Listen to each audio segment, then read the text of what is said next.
soltanto, no?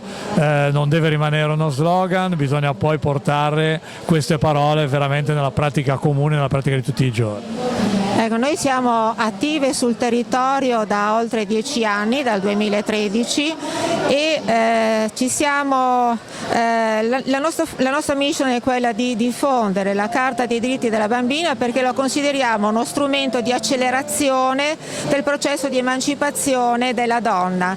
E la donna va tutelata, va educata, formata fin dalla nascita, affinché possa affrontare tutte le sfide della vita, ma soprattutto possa realizzare se stessa secondo le proprie ambizioni, secondo le proprie vocazioni e passioni.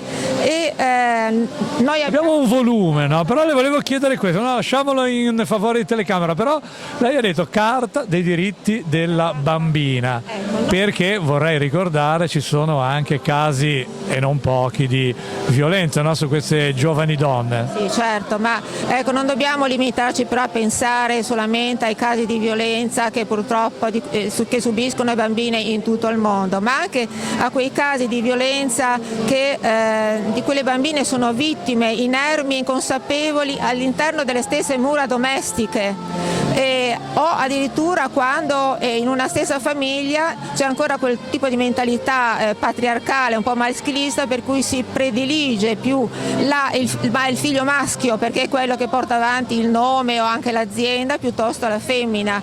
Quindi queste forme di anche delle violenze sommerse, diciamo. Esatto, sommerse sono ancora purtoppo in atto anche nel nostro paese, no? Quindi non è necessario andare in paesi come ad esempio la Cina e l'India. Ad esempio la Carta dei diritti della bambina perché è nata? Allora torniamo al libro, ecco, facciamolo vedere bene, ecco, ok. Come reazione a quella terrificante manipolazione di cui erano vittime le bambine con la selezione delle nascite, quando si privilegiava il figlio maschio e la figlia femmina, per cui la figlia femmina diventava vittima.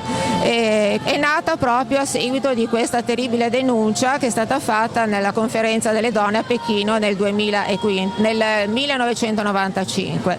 Questo libro nasce come una testimonianza di tantissimi autori, alcuni di questi fanno parte del comitato, altri invece no, sono esterni, sono sia uomini che donne, che vogliono testimoniare cosa è stato fatto per arrivare a questa, diciamo, come siamo adesso, ma per capire anche quante sono le difficoltà che ancora oggi si propongono affinché la donna possa veramente realizzare se stessa in tutti gli ambiti della vita. Assolutamente, chi volesse trovare questo libro? Lo trova su Amazon, anche nella versione ebook. La caratteristica, la novità di questo libro è che non è un libro fine a se stesso, perché viene periodicamente aggiornato con articoli proprio sull'argomento. Quindi rispetto a questa edizione, ad esempio, ci sono altri 5 nuovi articoli, quindi è un libro che purtroppo, perché la parità dicono la raggiungeremo fra oltre 100 anni, speriamo di no, ma per tantissimo viene costantemente aggiornato, purtroppo.